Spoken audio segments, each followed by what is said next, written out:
বাংলায় একটি কথা আছে, সঙ্গদোষে লোহা ভাসে। কেন বলছি, এই ভিডিওটি দেখুন। কথায় বলে ইচ্ছে থাকলেই উপায় হয়, আর সেই কথাটাই একেবারে প্রমাণ করে দিলেন বাঁকুড়ার এক বিএলও।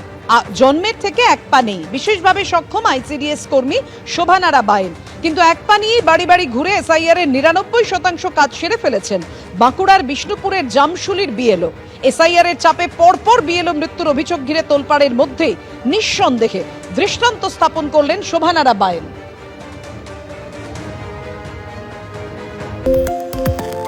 আমরা সবাই জানি জার্নালিজম একটি নোবেল প্রফেশন।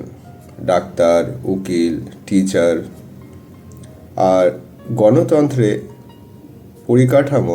পরিকাঠামো বজায় রাখতে এদের ভূমিকাটাও যথেষ্ট স্ট্রং। যদি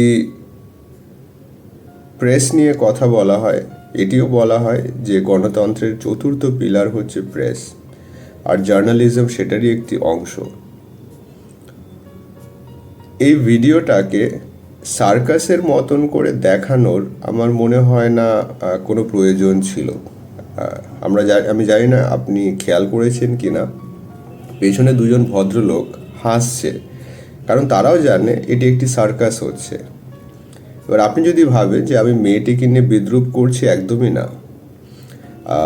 মেয়েটি যেভাবে নিষ্ঠার সাথে কাজ করেছে সেটি অবশ্যই কমেন্ডেবল, কারণ পশ্চিমবঙ্গে যেখানে কিছু সংখ্যক বিএলও অসুস্থ হয়ে পড়ছে, কেউ হসপিটালে শুয়ে আছে, কেউ সোশ্যাল মিডিয়াতে এসে কান্না করছে, সেখানে একজন মহিলা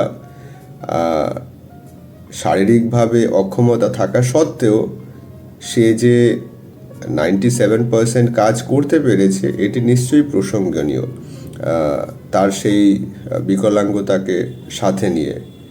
কিন্তু এটাকে এরকমভাবে দেখানোর আমার মনে হয় কোনো প্রয়োজন ছিল না।